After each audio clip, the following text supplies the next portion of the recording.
Big TV భక్తి సమాచారం WhatsApp ఛానల్లో జాయిన్ అవ్వండి. అన్ని విశేషాలు ఎప్పటికప్పుడు తెలుసుకోండి.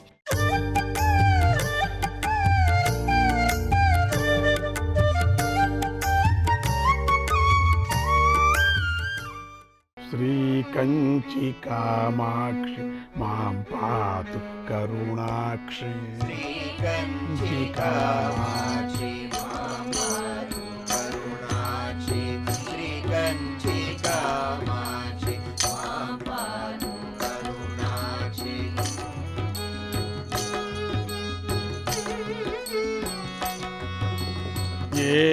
ఏకాంబరేశ్వర్ జాయ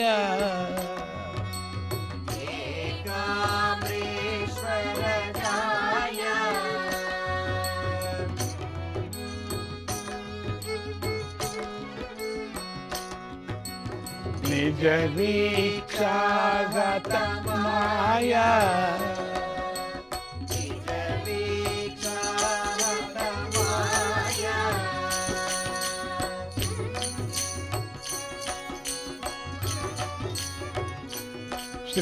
శ్రీకంప తటశాల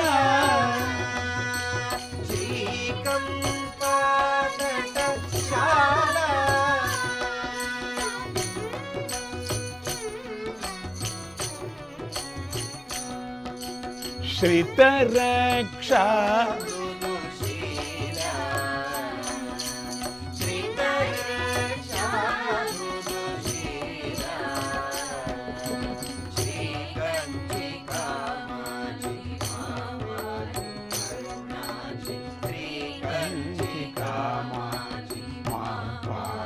కరుణాక్షి.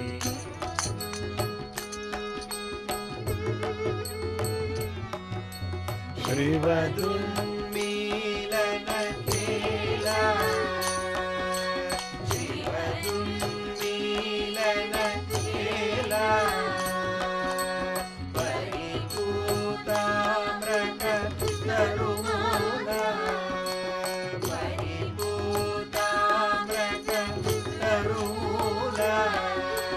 దీక్షాపూరిత నటకామ.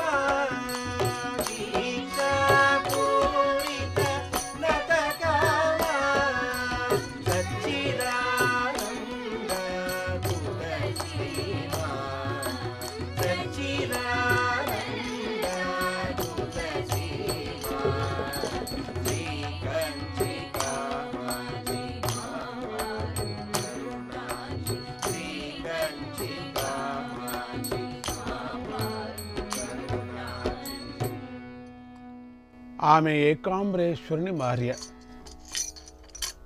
ఆమె చూపులే మాయను సంహరిస్తాయి. కంపానదీ తీరమే ఆమె సభాభవనం. ఆశ్రితులను రక్షించడమే ఆమె శీలము.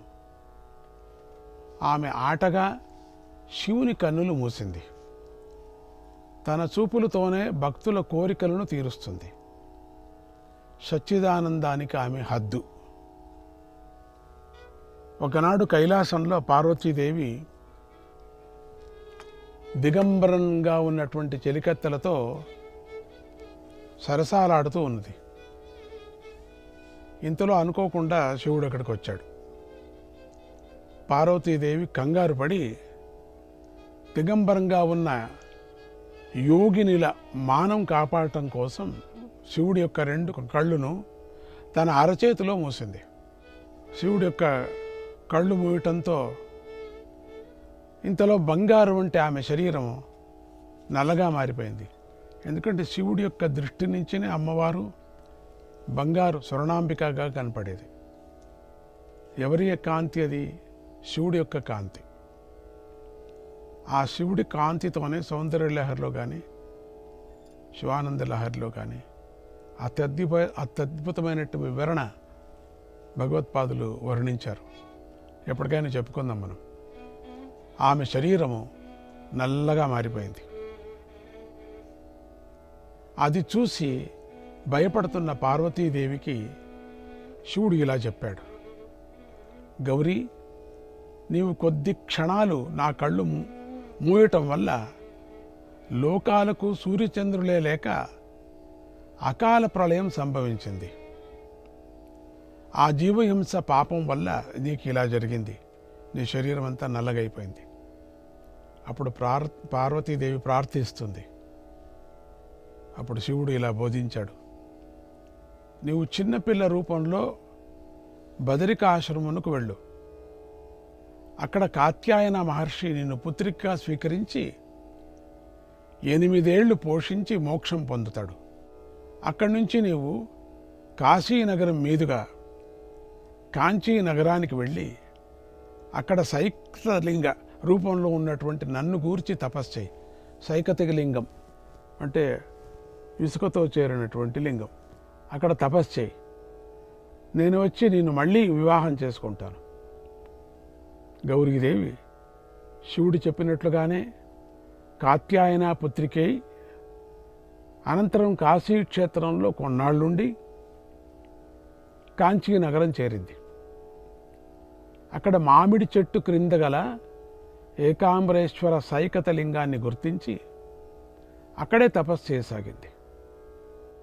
ఒకనాడు నారద మహర్షి ఆమెను చూసి ఆమె కార్యసిద్ధికై పంచబాణ మంత్రాన్ని, మన్మథాత్మకుడైనటువంటి శివుని మంత్రాన్ని ఆమెకు ఉపదేశించాడు.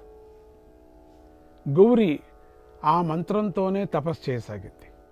అక్కడ కైలాసంలో శివుడికి కైలాసమంతా కామాగ్నిలో కాలిపోతున్నట్టు తోచింది.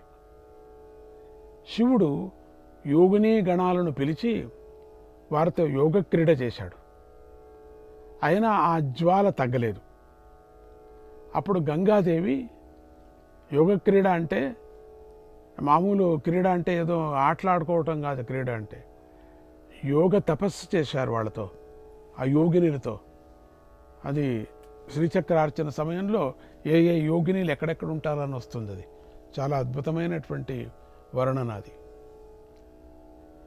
మహాయోగినీలు.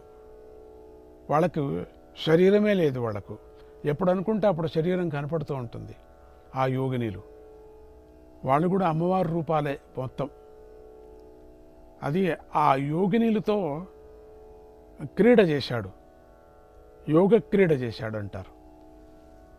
ఆ యోగ క్రీడ చేసినప్పటికి కూడా ఆ తాపం, జ్వాల తగ్గలేదు. అప్పుడు గంగాదేవి ఇది గౌరీ తపస్సుకు ఫలితమని శివునికి వివరించింది. అప్పుడు గంగాదేవి చెప్పింది పక్కలో ఉండి, ఇది అమ్మవారు తపస్సు చేస్తూ ఉన్నది కాబట్టి ఆమె యొక్క ప్రభావంతోనే ఇక్కడంతా ఈ శివలోకంలో అంతా కూడా అగ్ని జ్వాలలాగా ఉంది. ఎవరు తట్టుకోలేనటువంటి తాపము కలుగుతూ ఉన్నది. ఆవిడ సంతోషపడితేనే ఈ జ్వాలలన్నీ తగ్గుతాయి, లేకపోతే తగ్గవు. అప్పుడు శివుడు గంగా ప్రవాహాన్నే బాగా పెంచాడు. అయితే నువ్వే ఎక్కువ, అక్కడ ఇంకా ప్రవాహం ఎక్కువ పారు అన్నాడు. దానిలోనే తాను కూర్చున్నాడు. కొద్దిగా శాంతి కలిగింది. గంగలో కూర్చున్న తర్వాత శాంతి కలిగింది. శివుడు గంగను పిలిచి గౌరీ తపస్సును పరీక్షించరమన్నాడు. నువ్వు వెళ్ళి పరీక్షించుకునిరా ఎట్లా చేస్తున్నదో. గంగా మహాప్రళయ రూపిణిగా కాంచీనగరం మీదకు దూకింది. గంగ దూకింది. గౌరీ ఆ జలప్రవాహాన్ని చూసి తన యొక్క చెలికత్తైనటువంటి దుర్గను ఆ జల నివారణకై పంపించింది. వెళ్ళి దీన్ని అరికట్టు, ఏమిటి దీని మీద అంతగా పడుతూ ఉన్నది ఈ గంగ, ఈ పెద్ద ప్రవాహం ఎక్కడి నుంచి వచ్చింది, నువ్వు అరికట్టు అని చెప్పింది తన రూపమైనటువంటి దుర్గాదేవిని.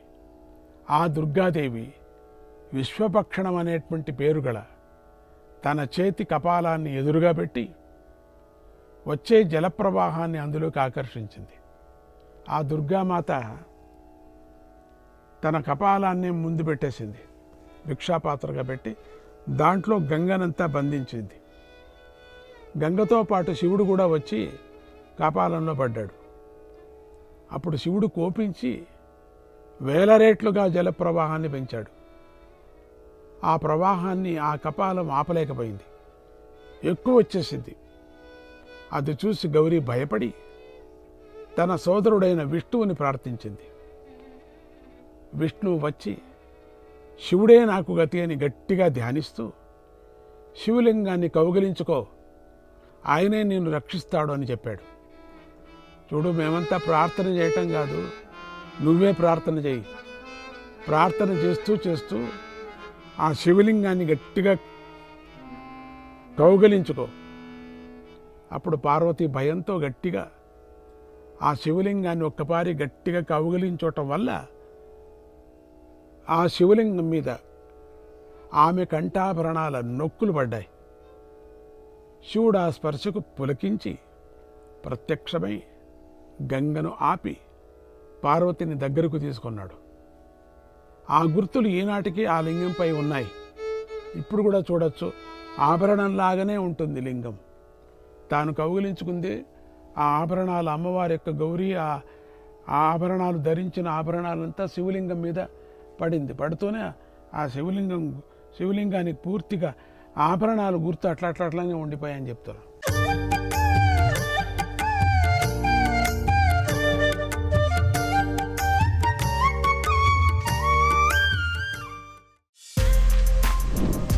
For more videos like this, subscribe Big TV channel.